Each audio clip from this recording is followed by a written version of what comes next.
Bueno, acá estamos en otra charla. El día de hoy vamos a hablar sobre el emprendimiento. Estamos acá reunidos, queremos hablar un poquito de cómo es el emprendimiento de la región, cómo lo comparamos con el emprendimiento en otros países y conocer un poco cómo podemos colaborar, apoyar, cómo podemos potenciar ese emprendimiento regional y poder llevarlo hacia otro nivel. Justamente esta semana yo particularmente estuve viendo algunas cosas muy interesantes, pues con varios amigos que tengo que son bastante emprendedores. Me estuvieron compartiendo un contenido muy, muy, muy interesante que es sobre China y la idea de eso es cómo China se ha convertido en 20 años. Se hablaba que en el 2020 China todavía estaba en un nivel muy bajo económico y en 20 años ahora es potencia mundial y le está haciendo pues la guerra a Estados Unidos como para quitarlo del trono, que siempre es como un país, como una región puede superar tantas adversidades. China era un país muy, muy, muy pobre. La gente literal vivía en chozas, comían lo que les tocara, a veces no comían. O sea, la pobreza era incluso más grande que la que nosotros podemos ver normalmente en los países latinoamericanos. Y a pesar de todo, pues hoy en día es potencia. Es la segunda economía más grande del mundo, creo. Y pues de lo que yo vi en los videos, todo eso se llevó a cabo, obviamente, unas políticas de Estado, pero que esas políticas de Estado iban mucho a fomentar esos emprendimientos, a fomentar la innovación tecnológica. Y pues hoy en día las ciudades chinas son las más innovadoras, las más tecnológicas, las más modernas del mundo. Y pues todo eso, uno de los pilares fundamentales de esto también ha sido la innovación y el emprendimiento. Entonces, obviamente, pues, vista que íbamos a hablar esta semana de eso, pues me parece que es un tema muy importante que nosotros podamos dialogar y hablar de cómo podemos de verdad ejecutar un plan de acción para poder apoyar el emprendimiento, cómo podemos nosotros como región crecer en esto. Y otro caso más sencillo, pues ha sido, digamos que localmente en Colombia, nosotros vemos mucho que hay regiones que se han destacado un poco más por ese emprendimiento. Llámese Medellín, que muchas de las otras ciudades, de los otros municipios, pues ven mucho como ese emprendimiento que ha tenido Medellín y esa imagen que lograron construir a través de eso. Entonces, bueno, muchas de las cosas o la pregunta que yo les quiero hacer a los que están acá y para que empecemos a hablar es cómo podemos potenciar, cómo podemos fomentar el emprendimiento y también, pues, cómo ha sido la experiencia de ustedes con el emprendimiento, o sea, que tengan familias emprendedoras, que ustedes hayan emprendido. Eh, Sería chévere como empezar como a hablar por ahí. Entonces, bueno, abro el micrófono. ¿Quién quiere tomar ahí como la palabra y hablar un poco sobre esto? ¿Qué se necesita en nuestra región para potenciar el emprendimiento? Yo creo que para potenciar el emprendimiento, lo primero es fomentar el ecosistema del emprendimiento. Entonces, yo vengo de una familia donde mis papás, digamos que siempre fueron muy tradicionales, e incluso las familias de ambos, tanto de mi mamá y mi papá, ambos son campesinos, o sea, vienen literal del agro. Mi abuelo paterno era así como lo que les dicen ahora, pues como el mayordomo o el hacendado, ¿sí? Manejaba el ganado y él tenía a mi abuela ahí y crió a todos sus hijos en diferentes fincas y él manejaba todo eso, ¿cierto? Entonces ese era mi abuelo. Y, y mi abuelo paterno actualmente todavía también trabaja en finca, recoge café, plátano y él se mantiene activo. Entonces digamos que era como, esas son sus actividades y creo que de emprendimiento y tener una empresa cero, tanto mi mamá como mi papá, pero por cosas de la vida, ambos se empezaron a conectar con personas que habían creado empresas y empezaron a como a involucrarse más en el mundo de cómo genero empresa, cómo soy independiente, cómo puedo tener una vida diferente a simplemente ser un empleado. Y empezaron ellos como a ser muy inmersos en este tipo de contextos que obviamente mis hermanas y yo empezamos a vernos sumergidas también. Digamos que obviamente por las dinámicas de mi familia, ellos intentan involucrarnos muchísimo a todas en lo que hacen. Entonces, desde ahí yo empecé también ya desde mucho más chiquita, pues te estoy diciendo que ellos empezaron a ver esto después de sus 30 años, 35 años en adelante. Y yo empecé a tener este tipo como de exposición más o menos como en mi adolescencia. Entonces, desde mi adolescencia empezó a sembrarse una semilla en mi cabeza de emprender. Entonces, y cada cosa que yo hacía o cada vez que me preguntaban algo, yo siempre decía que yo quería ser empresaria, yo quería ser independiente. Siempre, digamos que empecé a crecer con eso en mi cabeza. Y obviamente también por las diferentes decisiones que tomo en mi vida, empiezo a involucrarme con tecnología, con las startups, y empiezo a ver de verdad que uno puede trabajar de una manera diferente, ¿cierto? A lo que pues mi papá y mi mamá estaban acostumbrados. Yo me acuerdo que yo iba a la oficina de mi papá era gerente de de una empresa, y yo me acuerdo mucho que era como yo llegar y yo veía un montón de cubículos, un montón de gente con cerros de papeles que les tapaban la cabeza, y yo decía, yo quiero cualquier cosa para mi vida menos esto. Esto yo no lo quiero para mi vida. Entonces por eso yo quiero emprender, yo quiero hacer algo distinto. Entonces, si nosotros, y por esa historia que les cuento, yo digo, si queremos fomentar más el emprendimiento en la región, tenemos que mirar cómo hacemos que la gente pueda tener acceso a estos contextos y pueda tener acceso a esa información, y que la gente pueda estar expuesta a que sí se puede, y pueden hacerlo de una manera diferente, y pueden ganarse la vida de una manera distinta, más allá de ser empleados, sin descalificar obviamente a los empleados, porque pues a la final cada elección de la vida está bien, todos elegimos vivir de maneras diferentes, pero pues si queremos fomentar más esto, yo creo que eso es fundamental.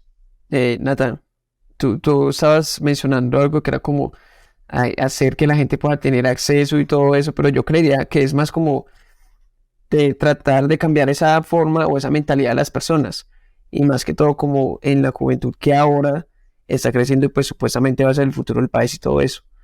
Pero tú, ¿cómo creerías que podría ser que un joven pueda cambiar de mentalidad? Decir, ok, yo no estoy estudiando o no estoy haciendo eso por un trabajo, sino porque quiero llegar a fundar mi empresa o algo así. Es que para tú cambiar la mentalidad y también como tener un impacto en cómo piensa la gente, digamos, es pudiendo exponer la gente en ese tipo de contextos, ¿cierto? Entonces tú piensas en el Juan adolescente, ¿sí? El Juan adolescente, y digamos que por cosas de la vida, tu papá o en el colegio, que en el colegio tuvieras una materia que fuera emprendimiento, por ejemplo. Eso cómo hubiera cambiado tu vida en ese momento y cómo hubieran cambiado tu percepción del mundo en ese momento. Entonces es eso. Nosotros podemos cambiar las percepciones de las personas, y también es como brindándole acceso a esa información a esas personas. Yo quería agregar algo a eso que está diciendo Natalia, y es que está muy relacionado a educar, ¿cierto? Precisamente tiene que ver mucho con el contexto en el que uno crece o en el que uno está inmerso. Precisamente mi historia es muy similar a la de Natalia, pero desde chiquitica fue que crecí con la mentalidad de tienes que ganarte tus cosas, ¿cierto? Y uno chiquito, ¿cómo? ¿Cómo lo va a hacer? Emprendiendo. Entonces yo empecé con mi negocio, se llamaba Variedades Sammy, vendía ropa, chocherías. De esa manera siempre lo tuve en mi mentalidad, y con base en eso yo iba investigando al respecto. Entonces después de investigar solita y con la presión ahí de mi familia, mira, puedes hacer esto, monta un negocio, te apoyamos en una primera instancia, es que uno va cogiendo cancha en eso. Entonces pienso que sería educar, ¿cierto? Ahora, ¿quién está en ese proceso de transformar esa visión y tener esa conciencia? Pues los niños, porque también los niños, no solo desde una adolescencia, y la adolescencia, la juventud, para que ya se vayan materializando. Ok, yo quería hacer acá entonces, aprovechar, bueno, no, Andrés, ¿quieres darle antes de yo hacer la intervención? Sí, no, solamente iba a decir varias cosas. Por ejemplo, ahorita que Dani estaba hablando relacionado con cómo China hacía para salir adelante en tan poco tiempo. Hay un libro súper bueno, es un poco más hablando de economía política y de economía de gobierno y todo ese tipo de cosas.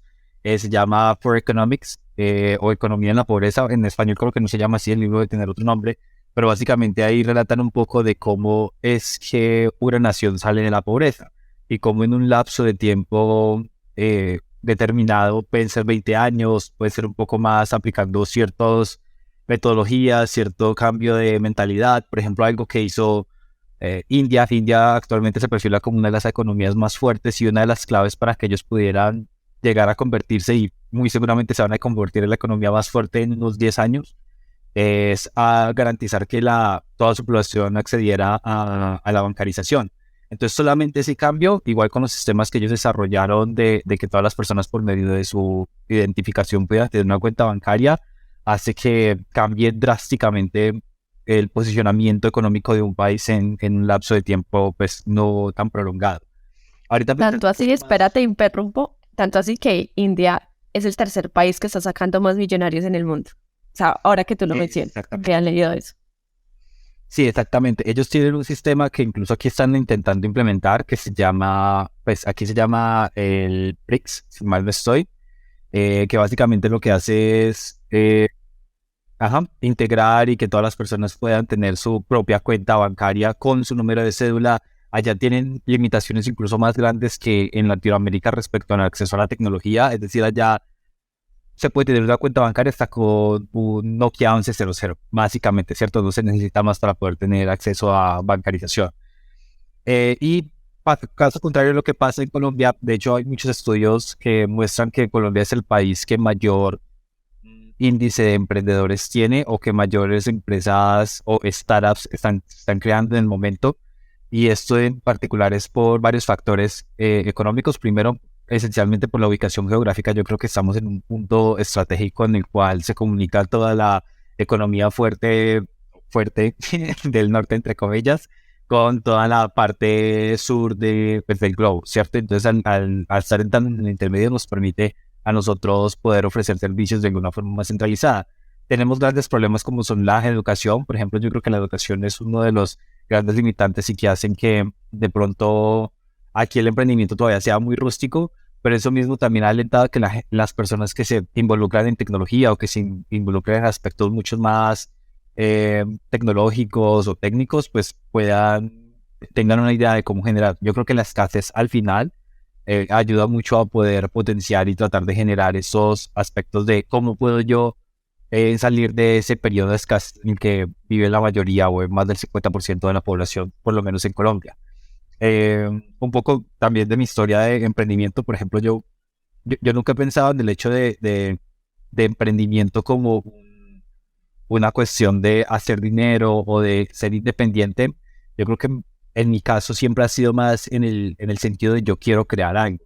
Pero además del yo quiero crear algo, yo quiero crear algo que ayude a ciertas personas o que ayude a un grupo grande de personas. Entonces, yo no he visto tanto el emprendimiento como una idea de independencia, como una idea de libertad financiera, sino más bien como una idea un poco más altruista de poder generar algo, y que por medio de ese generar, bueno, si hay capitalización de por medio, excelente, pues nadie más en el mundo estaría más contento que el proyecto que creo, lo que cree que pues puede funcionar, genere dinero, pero que adicionalmente a eso, y creo que es lo que más prima para mí, es que pueda ayudar y beneficiar a ciertas personas. Yo no vengo de una familia que ha sido emprendedora ni que ha tenido pues cargos en empresas o en proyectos así grandes, digamos más oficinistas. Toda mi familia ha sido más bien de, un poco como decía Nata, del campo, de la escasez extrema, de pues sí, gente que está casi que por debajo de la línea de pobreza. Y pues y ya han sido parte, pues digamos, de trabajos relacionados con gobierno, y a raíz de esto pues es que he visto que, bueno, se puede hacer mucho, pero yo quiero hacer algo que al final del día ayude a las personas. Ya. Yo quería hacer acá algo ya importante que me parece, y es de todo lo que nosotros estamos hablando, me parece que hay una de las cosas más importantes para continuar es definir emprendimiento. Y definir emprendimiento versus ¿qué? Versus ser independiente, versus el ser negociante, versus ser empresario, versus ser empleado remoto y versus el rebusque, ¿cierto? Porque entonces si ustedes, la palabra de emprendimiento se usa de manera intercambiable con todo lo que les acabo de comentar, ¿cierto? ¿Qué es exactamente lo que queremos hablar y cuál es la diferencia versus todas esas otras cosas? Porque mucha gente puede decir, y esto es una de las cosas, por ejemplo, si yo soy desarrollador y yo le hago, por ejemplo, yo digo, no, yo voy a trabajar independiente, lo que digamos que en inglés o en otros términos se conoce como freelancer. Y eso es, por ejemplo, pues yo pienso en mi papá ha sido independiente toda la vida, más no emprendedor, ¿cierto? O sea, por ejemplo, él ha sido independiente, él ha trabajado dando servicios, de los servicios que él da a empresas o personas y ya, ¿cierto?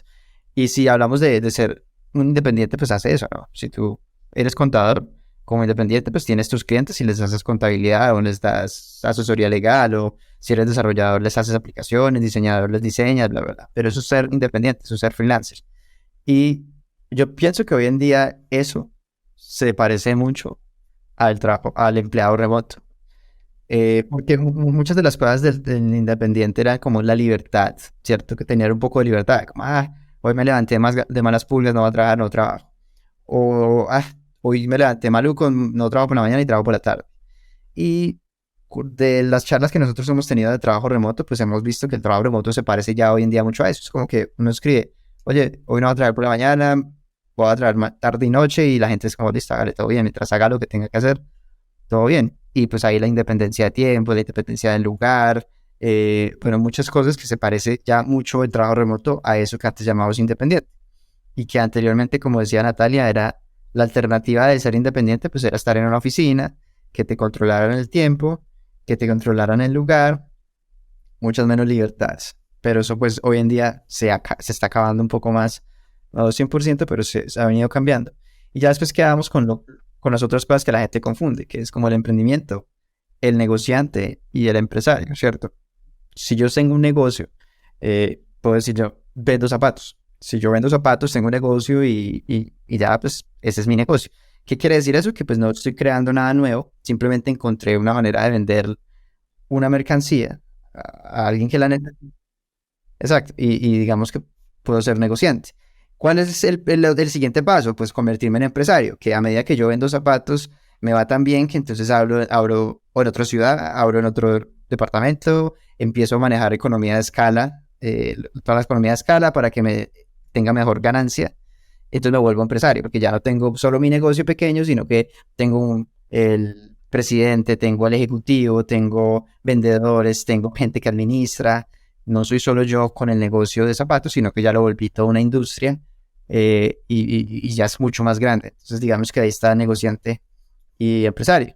Y pues el rebusque, que en realidad muchos, yo sé que por eso es que cuando dicen que lo que decía antes, que Colombia es de los países más emprendedores, no estoy de acuerdo con eso. Yo creo que es parte de por qué se intercambia esa palabra con negociantes, personas independientes y personas que están en el rebusque, y se usa el tema de que simplemente no sean trabajadores, digamos, como legales o constituidos, y dicen, no, todos los que no son así son emprendedores, pero pues para mí eso es falso, porque pues el rebusque ya es otra cosa, ¿no? Digamos que es como, listo, si yo salgo con mi carreta a vender chontaduro, es más como el rebusque, ¿cierto? Entonces, y el rebusque es eso, ¿no? Es como lo que me gano hoy me sirve para los gastos que tengo hoy. El negocio, pues uno por lo menos puede decir como que lo estoy proyectando semanal o mensualmente. Exacto, la empresa ya la proyecto a quarters, o como se dicen en español, semestres, ¿no? Cuartos de... Exacto, entonces eso es la empresa. Entonces, si ya empezamos a definir un poco como esas diferencias entre todo esto, entonces ¿dónde queda el emprendimiento? Y para mí el emprendimiento, como la palabra lo es, y hay libros, también un libro muy bueno que se llama The Innovation Stack, un libro que me gusta mucho, y habla precisamente, hacen como eso, como hay que hablar de la palabra emprendimiento y dejar claro qué es, para que la gente no la siga utilizando como cualquiera. Es como, no, mira, yo dejé mi trabajo y estoy vendiendo arepas, soy emprendedor. No. ¿Qué es el emprendimiento? Encontrar una nueva manera de solucionar un problema, ¿cierto? O encontrar la solución a un problema que todavía no está solucionado. Entonces, eso es el emprendimiento, cómo yo invento algo nuevo. Y puede ser lo mismo con los zapatos, porque no quiere decir que tampoco tenga que ser algo súper tecnológico, súper avanzado. Si nos vamos al ejemplo de los zapatos, que empezamos con negocio, se volvió empresa. Hay una empresa muy reconocida que se llama Zappos, que fue comprada por Amazon y por mucho dinero, y ellos vendían zapatos, pero era un emprendimiento. ¿Por qué fue un emprendimiento? Porque ellos empezaron a vender zapatos en Internet cuando nadie vendía zapatos en Internet. Entonces fueron los primeros en solucionar el problema de cómo vendo y compro zapatos de una manera en que nunca se estaba haciendo antes, ¿cierto? Entonces eso es un emprendedor. Y esa empresa fue un emprendimiento que dentro del nombre emprendimiento, una empresa de emprendimiento muchas veces se le conoce como una startup, crece rápido y todo eso que ya hemos hablado también. Pero eso es dentro de ese mismo ejemplo de vender zapatos. Tenemos el que vende zapatos como negocio, el que vende zapatos como empresa y el que vende zapatos como un emprendimiento. Obviamente, si el emprendimiento es exitoso, como le fue a Zappos, pues se convierte en una empresa. Entonces, eso es algo que sucede mucho. Pero, entonces quería dejar claro como esos diferenciales. Y también, pues digo que no es como algo que esté como, no, mira, lo estoy citando y es exactamente así. Creo que también hay un punto subjetivo y la raya, algunas personas la pueden decir diferente. Algunas personas pueden decir, no, para mí el emprendimiento sí es el que vende aguacates. Ok, para mí no, pero simplemente quería compartir eso y también mirar ustedes qué piensan de definir esa palabra, porque para mí, para poder hablar de eso, necesitamos definirla y saber qué es lo que estamos hablando. ¿Alguien está en desacuerdo con eso o quiere agregar de pronto algún tema ahí de esas diferentes usos de la palabra? Yo, bueno, yo en este momento, bajo mi consideración, tengo un emprendimiento, ¿cierto? Que con base a todo lo que estás diciendo ahora, tengo un punto que destacar y es eso, no solo en mi caso, que vendo pijama, lencería, no solo vendo el producto, sino que yo lo que hice fue enfocarlo a algo nuevo o a un valor agregado, ¿cierto? Que es el amor propio. Entonces todo lo hago con base en ello y supliendo, digamos, otro tipo de necesidades en mi target, ¿cierto? En lo que he enfocado. Entonces podría pensar yo, personalmente, ¿cierto? Que podría definirse también un poco, digamos, a lo que haces con tu empresa o mercado, con lo que vayas a desarrollar, ¿sí? O cómo lo desarrolles. Más bien, con qué método o con qué metodología, de qué manera, como lo decías, con la empresa de zapatos, por ejemplo, su innovación o su punto diferente fue que empezaron a vender por internet cuando nadie lo hacía. Entonces, ¿qué haces tú diferente en tu emprendimiento que te diferencia de las demás personas o demás empresas o negocios en mi caso, les sería de pijama? Entonces, como que bajo esa premisa lo veo yo de esa manera. Claro, y fíjate que, por ejemplo, para hacerlo de esa manera, como tú empiezas desde un punto como que, bueno, nadie vende lencería o pijamas de esta manera, entonces tú tienes que salir al mercado y probarlo, y en eso ahí te das cuenta si el mercado quiere eso que tú estás haciendo o no, ¿cierto? Porque lo estás haciendo de una manera nueva. Ejemplo, si yo salgo simplemente a vender zapatos, como, mira, esto es un zapato, allí lo consigues a 100,000 pesos, a mí me lo compras a 90,000, no hay pierde, porque ¿quién no va a querer comprar un zapato por un costo más bajo? No hay nada que testear en realidad, ¿cierto? Pero si tú tienes una idea nueva, donde le estás agregando algo nuevo, en realidad sí tienes que salir al mercado y decir, mira, esto vale lo mismo o incluso vale más que lo que consigues por fuera, pero el tema es que aquí hay esto que es el factor X, esta es la diferencia. Y la gente te va a decir, si lo quiero o no lo quiero. Y con eso sabes si el emprendimiento en algún momento se puede convertir en empresa, por ejemplo, o inclusive en negocio. Yo, por ejemplo, pienso que sí también, o sea, dentro de mi concepto es como, bueno, emprender es como empezar, ¿no? Como empezar algo nuevo. Y pienso que yo definiría a los emprendedores, es como a las personas que están iniciando algo que lo quieren volver como su misión en la vida. Entonces, digamos que a diferencia, yo podría tener dos personas que se ponen a vender arepas. Entonces, por ejemplo, por acá, por el barrio visto, pasa un señor en una bicicleta que vende arepas de chocolate y huevos y queso. Él pasa, arepas, huevos y queso, listo.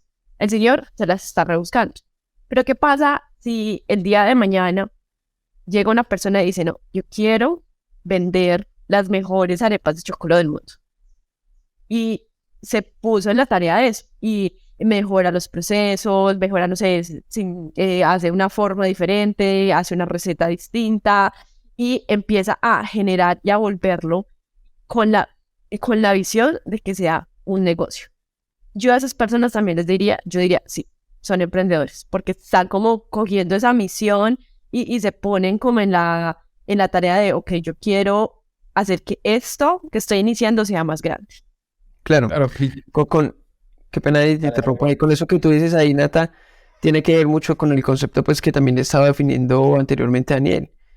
Tú dices, o sea, si este segundo actor viene y vende las mismas arepas de chocolate, pero son iguales, pues realmente no hay un factor de innovación ahí. Y pues, o para poder llamarlo como un emprendimiento. Pero cuando tú dices que él se enfoca en mejorarla, en hacerla mejor, crearlo de una manera distinta, ya vemos que si hay un punto de cambio o una solución a un problema que ya es existente, pero es una mejora adicional. Entonces podría considerarse también en ese aspecto en lo que decía Daniel, ok, es crear una solución para un problema actual o mejorar una solución actual para escalarla a 10, 20x. Yo creo que ahí también hay algo que es importante, o bueno, yo creo que también lo definiría mucho más así, y es un poco sobre la finalidad de qué es lo que estoy construyendo, ¿cierto? ¿Cuál es la finalidad de lo que hago? Si la finalidad mía es solamente vender para subsistir, entonces realmente lo que tengo es un negocio y estoy tratando de eso, ¿cierto? Pues puede ser a nivel de rebusque o puede ser que yo simplemente haya generado una tienda que vende artículos de ferretería, por ejemplo, y todo este asunto. Entonces, es simplemente un negocio que eventualmente en un proceso, digamos, si le va bien y empieza a crecer y yo consigo los contactos y, digamos, soy muy buen negociante, pues puede que mi pequeña empresa de ferretería se vuelva una compañía que distribuye artículos de ferretería a muchas más ferreterías o, bueno, yo qué sé, ¿cierto? Pero si la finalidad mía va más allá del poder conseguir el dinero, es decir, si yo detrás, no sé, tengo un objetivo, tengo una misión de poder cambiar algo en particular, ya sea, digamos, si, lo que decía, ¿cierto? Si yo estoy haciendo arepas de choclo, pero yo digo, no, yo quiero que sean arepas de choclo, pero que sea con choclo orgánico o yo que sé, con choclo que tiene menos químicos, menos cosas, si es en un cultivo por allá en la mitad de la Sierra Nevada de Santa Marta. Choclo de maíz madre. Sí, alguna cosa así súper rara que es nuevo en el mercado, que la gente no entiende, pero que además yo con eso quiero hacer conciencia sobre el cambio ambiental y un montón de cosas y yo no lo veo envuelto en una bolsa de plástico, sino que lo veo envuelto eh, en las hojas de plátano o algo así. Entonces, bueno, ahí ya las cosas empiezan a cambiar y creo que pues, la finalidad al final y el objetivo con el cual yo estoy creando el negocio, porque un emprendimiento también puede ser perfectamente un negocio, es ese, ¿cierto? También tratar de cambiar la percepción, generar un nuevo gusto adquirido en el consumidor, tratar de buscar ese consumidor, que mi emprendimiento en algún momento se puede volver una startup o puede simplemente pasar directamente a convertirse en una compañía o en una empresa o algo así por el estilo. Ok. De acuerdo, yo creo que para dejar eso como claro, es como, siento que todos tienen un punto y como intentando organizarlo, cuando hablamos el emprendimiento, el emprendedor puede tener innovación en diferentes puntos. Entonces, uno es innovación de producto, que es, por ejemplo, si yo cojo la arepa de chocolate, siguiendo con este ejemplo, y la vuelvo verde, la vuelvo azul, le pongo masa madre, le pongo lo que sea, que sea una innovación de producto. Puedo tener una innovación de procesos. ¿Qué es eso? Que encuentre una manera de producir la materia o lo que necesite que me da una ventaja competitiva frente a los demás. Entonces es una innovación de un proceso y sigue siendo innovación porque ya hay un proceso de diferencial en el cual o yo tengo muchísimas más con el proceso de innovación de procesos o tengo mucho más margen y me vuelvo súper rico o se lo paso a mis clientes y encuentran la arepa de chocolate más rica y más económica del mundo. O también innovación de distribución. Y no son las únicas tres, hay muchos otros como diferentes áreas de innovación. Solo como para dar un ejemplo, ¿cierto? Si yo, por ejemplo, la arepa de chocolate la vendo por suscripción y alguien va en moto, en carro, en avión o lo que sea, en helicóptero y te entrega la arepa de chocolate. Eso es una innovación en el proceso de distribución del producto de la arepa de chocolate. Hay diferentes maneras en que un emprendedor puede decir, tal. Y lo que dice Adrián es muy cierto. Muchas veces, si es un negocio, es como listo. Tengo esto que vale 10,000, si lo vendo a 20, pues me gano 10. Estoy haciendo esto porque simplemente soy como comerciante, ¿no? Estoy en esto porque voy a comercializar un producto y voy a ganar plata y el negocio, por eso se llama negocio, ¿no? Y por eso es esto. Y el emprendedor va mucho más hacia lo que hablamos ahora y antes también estaba haciendo como énfasis y es en solucionar algo, solucionar un problema. Y cuando tú ves un problema y dices, marica, esto duele, lo voy a solucionar, te convierte en una misión. Y eso también se ve mucho en el tema de las startups, que son como mission driven, o sea, son toda la cultura es como, marica, vamos a solucionar esto. Esta es nuestra razón de ser como empresas, solucionar esto. Es un problema que existe y lo vamos a cambiar, lo vamos a mejorar, ¿cierto? Y ahí uno ve, por ejemplo, Google cómo organizar la información del mundo, y bueno, diferentes empresas que tienen como esa misión súper clara, y, y por eso son emprendimientos, porque se ponen esa tarea de cambiar la manera en que las cosas se hacen para tener un resultado diferente y para poder solucionar un problema. Ahora, ya que tenemos como definido eso, para no quedarnos en eso y volver a la pregunta de cómo podemos potenciar el emprendimiento, ya encontrando la definición del emprendimiento, y inclusive ahora, bueno, cómo podemos potenciar el emprendimiento, los negocios y las empresas. Y retomando el tema, yo creo que todos han dicho el tema de la educación. Si hacemos como un comparativo con China, me gustaría hablar un poco sobre eso porque, a ver, todo también fue como en fases, ¿no?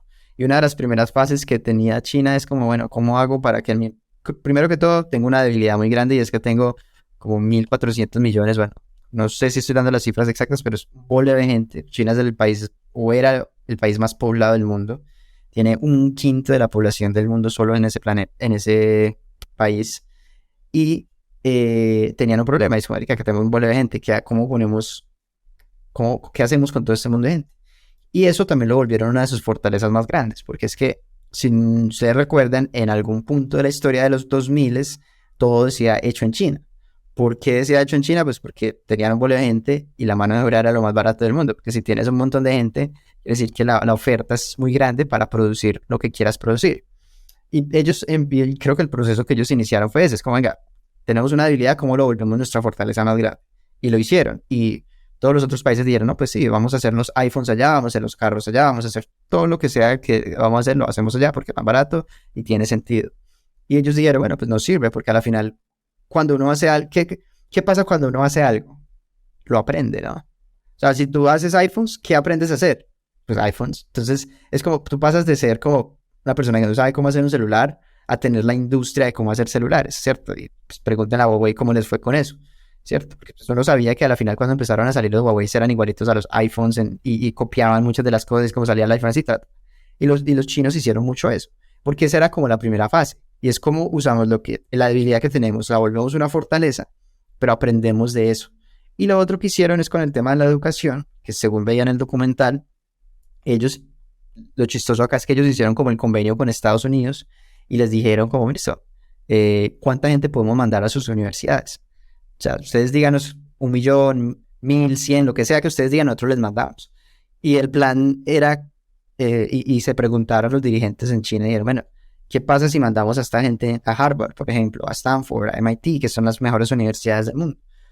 ¿Cómo hacemos para que quieran volver? Porque el plan es, los mandamos para estas universidades, pero ¿qué pasa si se quedan allá? Y los dirigentes chinos dijeron, no, mira, por lo menos con que 1 de 10 regrese a China, esta política es un éxito. Y yo, pues, obvio que lo era, ¿no? O sea, si uno lo ve así a gran escala, es como, claro, están empezando a pagar esa inversión cuando regresan allá. Y pues, obviamente, eso es en la educación superior, educación básica, también hicieron un polo de inversiones para que todo el mundo pudiera acceder primero a una educación básica, mejorar la educación superior, y se traían ya después a todos los profesores de otros países a sus universidades porque ya tenían con qué pagar y montar estas universidades. Entonces China empezó como un país que utilizó su fortaleza, se volvieron los mejores, digamos, copiando del mundo. Entonces lo primero que hicieron fue copiar, y ya después, hoy en día, son los más innovadores del mundo. O sea, hoy en día China produce algo absurdo en la cantidad de patentes, en la cantidad de innovaciones y cosas nuevas que están saliendo de allá. Pero todo fue un proceso, ¿no? Y vemos que al principio el proceso pues fue copiar, y al principio el proceso fue cómo aprendemos. Todo el mundo manda a hacer las cosas acá, y pues eso lo tenemos que aprender, lo aprendemos haciendo. Me parece que eso es muy importante. Y otra cosa, muchachos, que creo que es muy cultural, y es algo que es uno de los dolores más grandes de nuestra región. Yo siento que no es ni siquiera la educación. Claro, hay problemas, pero al final acá también mucha gente tiene acceso a universidades buenas. En Bogotá hay muchas universidades buenas. Mucha gente tiene también acceso a estudiar en el exterior. Pero ¿qué sucede? Y que siento que es una de las grandes diferencias culturalmente que tampoco nos permite avanzar mucho, es el estilo de vida. el estilo de vida siento que es algo que afecta demasiado. Nosotros tenemos algo en temas de cómo podemos potenciar el impacto hacia el mundo, y es que los países latinoamericanos son los países donde uno relaciona cómo se vive con vida buena. Y si tú miras a la que dice la gente, no, Brasil, súper felices, mantienen tomando cerveza. Colombia, súper felices, mantienen tomando aguardiente. Argentina, súper felices, mantienen comiendo carne y tomando vino. Entonces es como, la gente es como, no, allá sí. ¿Y qué piensan los chinos? ¿Y qué dicen los chinos? Si ellos tienen un tema que también hablándolo con mi amigo, hablamos de eso. Ellos tienen una política como sociedad, como cultura, que se llama 996, que van a trabajar de 9 de la mañana a 9 de la noche, 6 días a la semana, ¿cierto? Y después tú tienes, precisamente, podemos compartir todo esto debajo del podcast para que la gente también tenga acceso a estos videos y puedan hacer una comparativa, ¿cierto? Porque obviamente no puede ser como que queramos todos los beneficios del emprendimiento, de las empresas y todo esto, si no estamos dispuestos a hacer el trabajo difícil que hay detrás de todo, de crear algo. Y si nosotros sabemos que el mundo hoy en día es global, y si nosotros queremos generar una empresa que compita con los chinos, pues vamos a tener que conocer cuál es la mentalidad del chino. Y si ellos trabajan de 9 de la mañana a 9 de la noche, 6 días a la semana, y nosotros trabajamos de 9 a 3 de la tarde, y después nos vamos a tomar cerveza y hacer otras cosas, y sábado y domingo tampoco hacemos nada, pues vamos a saber quién va a tener la ventaja competitiva en el momento de competir en el mercado. ¿Quién va a hacer más productos? ¿Quién los va a hacer mejores? Todo esto. Entonces, eso para el emprendedor también tiene que ser algo que, para el emprendedor, para el negociante, para el empresario, tiene que ser algo que tenga muy presente. Y pues eso me parece que es una de las cosas, y es una de las cosas más importantes. También, ¿cómo también se ve esto? Si lo volvemos a asociar a todo lo que nosotros estamos viendo en 5, nosotros vemos que nosotros tenemos la oportunidad de trabajar de manera remota con empresas, y también ahí nos damos cuenta de las diferencias culturales en trabajo, en la manera en que las personas trabajan. Y por ejemplo, yo he tenido la oportunidad de trabajar en empresas que hemos trabajado en una empresa que estaba en Hong Kong, y medíamos exactamente cómo trabajaban ellos. Tuvimos la oportunidad de trabajar con empresas en Estados Unidos y miramos cómo trabajan ellos. Y también hemos tenido oportunidades de trabajar ya en empresas donde son principalmente latinos, y también se sabe cómo trabajan los latinos. Y yo puedo decir de primera mano que el cambio cultural se ve instantáneamente, porque la mentalidad de los otros países, en especial Estados Unidos y China, es como, hay que hacer lo que toque hacer. Y eso es simplemente lo que ellos dicen. O sea, ahí no hay horarios, simplemente es como, vamos a hacer lo que toque hacer para salir adelante. Y la mentalidad latina es como, tengo que hacer lo que me pidan. O sea, tengo que hacer lo mínimo. Lo que me alcance a hacer. Exacto. Que me alcanza para hacer. Sí. Exactamente. Y en estas empresas, en una de ellas es como, y cuando yo hablo con los directivos me dicen como, mira, acá tenemos un problema, es que todo el mundo a las 5 en punto apaga. O sea, es como, mira, necesitamos esto porque de verdad, no importa, a las 5 pagamos. Y son latinos. Y de la otra empresa, Juan, que tú también la conociste, la de Hong Kong, eso era a la hora que fuera, o sea, 9 de la noche, 9 de la mañana. Y tampoco se está diciendo como que vamos a llegar a un punto donde todo el mundo se queme, ¿no? Porque tampoco es el caso, tampoco es, inclusive, por ejemplo, hasta los chinos dijeron 6 días a la semana, o sea, que descansan un día completamente. Eso está bien. Y así debe ser.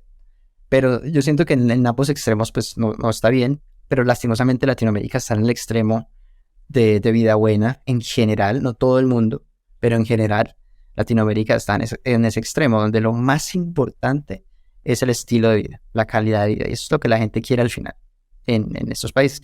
Para otras personas y otras culturas, lo más importante es la misión, que era lo que decía Andrés. Entonces, si tú vas y miras empresas de Estados Unidos, de Israel, de otros lugares, los llama mucho la misión. Y cuando tú estás y eso es como uno de los secretos que yo creo que la gente todavía no entiende, es cuando uno se enamora de una misión, de verdad que el trabajo no, o sea, no es como que, puta, estoy trabajando 12 horas.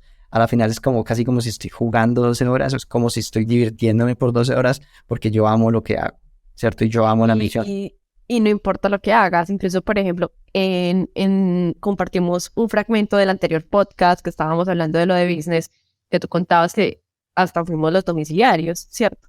Entonces, y me pareció súper curioso porque en ese video que publicamos en Instagram, una persona copió, dijo algo así como, es que cuando tú tienes claro tu emprendimiento, yo creo que él quería decir lo de la misión, no importa lo que tengas que hacer, porque tú estás como que sacando adelante esa misión y si toca ser, él decía, si toca ser el senador, pues eres el senador, ¿cierto? Y ese tipo de cosas también hace que cuando tú eres súper transversal en tu emprendimiento, en tu empresa, también puedes tener una visión muchísimo más general, mucho más holística de lo que vas a atravesar y lo que van a atravesar también las personas que se unen a ese viaje contigo. Entonces, digamos que también es muchas veces eso de que no, las personas no dimensionamos el precio que hay que pagar por un lado y por el otro es hasta si tengo muy clara esa visión o si no la tengo muy clara, voy a aguantar o no voy a aguantar lo difícil que es el camino. Entonces, pues es como que hay lo que tú dices del estilo de vida, sí, y pero al final creo que también todo se basa en educación, porque eso es muy cultural y la cultura se define con la educación. Entonces es como que en Latinoamérica, entonces hacemos lo mínimo, queremos vivir de lo que nos da el gobierno. Esto, por ejemplo, me acuerda mucho en una conversación que yo tuve con un amigo en la universidad. Él hizo un intercambio, él se fue para Brasil y allá pues había como muchos intercambios y muchas personas de todo el mundo. Y él nos contó que él conoció como, creo que era una noruega, pero sé que, o finlandesa, pensé que era de un país nórdico, y ella les contó, ella como que era la única por allá y había un montón de latinos, y ella les contó que el gobierno les pagaba a las personas desempleadas, ¿cierto? Como que, bueno, si tú estás desempleado, pues igual te pagan, ¿cierto? El gobierno pues te subsidia eso, y todo el mundo era como, ¿qué? Y entonces, pues, ¿para que uno va a trabajar si el gobierno te va a estudiar? Entonces, o sea, él nos contaba que esta chica quedó como impactada, era como, y hasta como que se enojó, porque ella decía, pero por Dios, ustedes porque están pensando así, o sea, el gobierno simplemente nos está haciendo una ayuda, pero nosotros tenemos que retribuir a la sociedad. Entonces, digamos que ella tiene una cultura y un paradigma totalmente distinto, que es, no voy a vivir del gobierno, yo voy a contribuir a la sociedad. El gobierno me está ayudando por un momento, que yo la vi difícil, pero yo sigo y ayudo. Entonces, en Latinoamérica el cuento es pues obviamente totalmente distinto. Y se resume ahí de lo que hablamos de educación. Hay una cosa que yo quiero aportar también respecto a China, y creo que Daniel hace poquito también hablaba de el libro The Culture Map, ¿cierto? Si mal no sé si se llama el libro, en el que pues básicamente habla pues, de todo esto.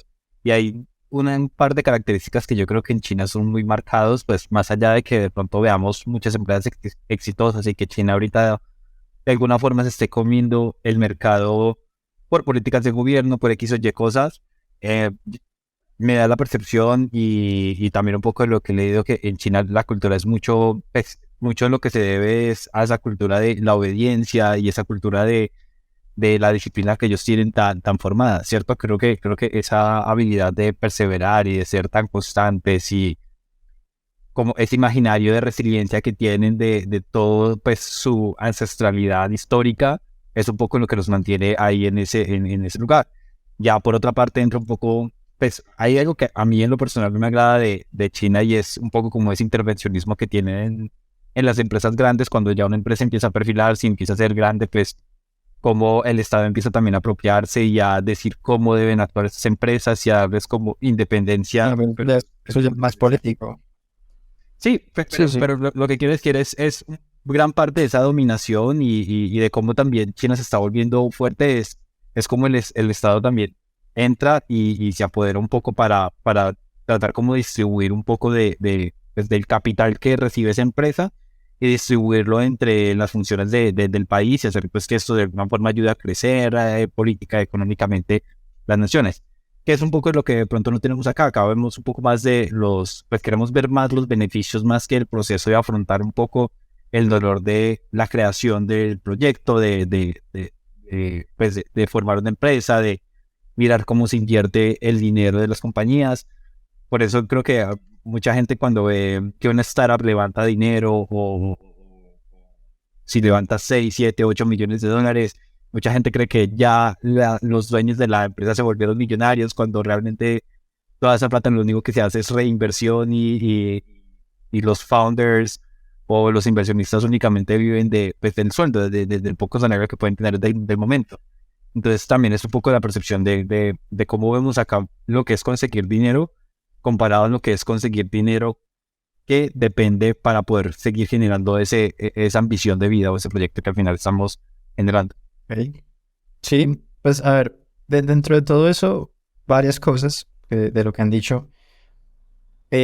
Como empezando por Andrés, que es el que acaba de tocar el tema, yo pienso que lo del Estado es cierto. O sea, claro, el Estado va a jugar un papel fuerte en cómo se promueven o no se promueven diferentes cosas.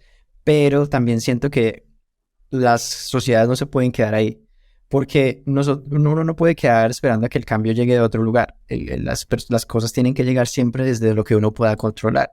Y el sector privado y el sector de emprendimiento puede ponerse, o sea, si eso crece, créame que el Estado no va a tener ninguna otra opción que crecer con él y hacerles caso, ¿cierto? Porque entonces el ejemplo de Estados Unidos es diferente también al de China, porque a pesar de que el Estado hoy en día también ayuda, el Estado, precisamente la filosofía de Estados Unidos es dejar que el mercado sea el que mayor peso tenga y que el Estado sea de poca intervención. Eso quiere decir que tú tienes dos cosas. Uno, o un lugar como China donde el Estado lo promueve, o dos, dejar que la gente lo haga por sí sola. Pero para que la gente lo haga por sí sola necesitas esa mezcla que se dio en Estados Unidos en su tiempo para que la industria creciera y ya después el Estado simplemente se quedó ahí. Pues el Estado los apoya, pero siempre ha sido por el otro lado de Estados Unidos como la parte privada y los emprendedores los que se pusieron el sombrero y dijimos nosotros vamos a sacar esto y vamos a hacer el billete, pues porque allá les importa mucho el billete y lo hacen a través también de esto. Entonces hay esas dos opciones y nosotros podemos tener las dos. De pronto el gobierno ayuda, pero si no, pues lo vamos a hacer igual. Eso debería ser la mentalidad que nosotros tengamos. Sí, ok. Y ya después, para el tema de la educación, sí, obviamente, el tema de la educación me parece que es súper fundamental y también eso me parece que es importante definir como qué es educación, porque la gente dice, o sea, ¿cómo así? Hay que cambiar los colegios o tal cosa. Y yo pienso que sí, obviamente hay que hacer una reforma en ese tipo de educación, pero también la educación va, para todos los que la gente escucha, va de la familia, va de los amigos. O sea, uno educa, de verdad que uno educa cuando no tiene amigos, uno educa cuando no tiene compañeros, uno educa cuando no tiene colegas, ¿cierto? Y uno no puede entrar simplemente como por el tema social a decir, no, yo voy a hacer esto porque simplemente lo hacen los demás y yo me quedo ahí. Entonces las familias se educan, los amigos se educan y uno debe de participar en el proceso de educar si queremos hacer el cambio. No solamente decir, bueno, cuando el Estado haga algo con los colegios y todo eso, pues va a haber una diferencia. No, ¿cierto? Todo este proceso de educación, parte de lo que nosotros hacemos de la misión de 5, que se llama Edúcate, pues es transmitir un poco concientizar a la gente y decirles como, venga, el tema de la educación, el tema de la culturización, que siempre decimos que es problema, eso no es un problema de otra gente, es un problema de cada uno de nosotros. Es un problema de los que estamos acá y los que nos estamos yendo. ¿Cómo lo vamos a solucionar? ¿Cómo van ustedes el día de mañana a decirle a su papá borracho que deje de tomar? Sí o qué, y así suene duro y así suene feo, pero hey marica, ¿qué estás haciendo con tu vida? Sí o qué, y al amigo borracho también lo mismo. Y esas cosas son las que van a hacer que cambie. Que usted se va a convertir en el fastidioso, en el cansón. Sí, pero precisamente paso a paso y poco a poco es que se puede empezar a hacer el cambio con este tipo de cosas.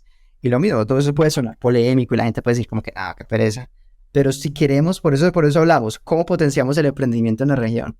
Y para mí, esa es la manera. ¿Sí o qué? Cuando todos nos mentalizamos y tenemos esto claro, podemos decir, bueno, ¿qué es lo que me toca hacer a mí? ¿Cómo puedo yo afectar a mi círculo? Y desde ahí va a haber un cambio. Eso creo que es como lo más importante. Es como cambiar el mindset, ¿no? Es como uno como traduce la palabra mindset, ¿cierto? Como esa configuración que tenemos, la mentalidad que tenemos y cómo transmitimos eso, obviamente, a las personas que nos rodean. Entonces, por ejemplo, a mí algo que me encanta, lo que hacemos en 5, es que siempre que las personas llegan, nosotros les decimos, mira, nosotros tenemos unos valores súper importantes. Entrega valor extraordinario, crece constantemente, porque eso es lo que nos define y eso también ayuda a que la gente empiece a tener esta mentalidad de ganar y de crecer, que es súper importante para tu ser emprendedor. Puede que de todos los que somos actualmente en 5, no todos sean emprendedores, pero empieza a generarse un ecosistema de gente que de verdad quiere hacer un cambio en el mundo y que de verdad quiere avanzar en sus carreras y creo que eso hace esa combinación, es como una base para escalar y bueno, me quiero volver emprendedor después. Bueno, pues, pero creo que es súper importante cómo nosotros abanderamos el proceso y como emprendedores, porque creo que también algo indispensable como emprendedores ese autogestión y ese autoliderazgo. Entonces es como nosotros, ok, decimos, listo, yo quiero y tengo esta misión, entonces tengo que ponerme la 10 y hacer que la gente pueda cambiar su vida, pero para cambiar su vida tiene que cambiar su mentalidad, ¿cierto? Entonces creo que eso también es como súper importante, resumiendo también lo que tú decías, ¿no? Sí, y ojo que para ser emprendedor no tiene que ser la persona pues como que funde la empresa y la cree, y sea, todas las personas que se unen a ese tipo de proyectos también son emprendedores, porque a la final el emprendimiento estamos hablando de que la palabra emprendedor es poder aportar a la construcción de una manera diferente de hacer las cosas.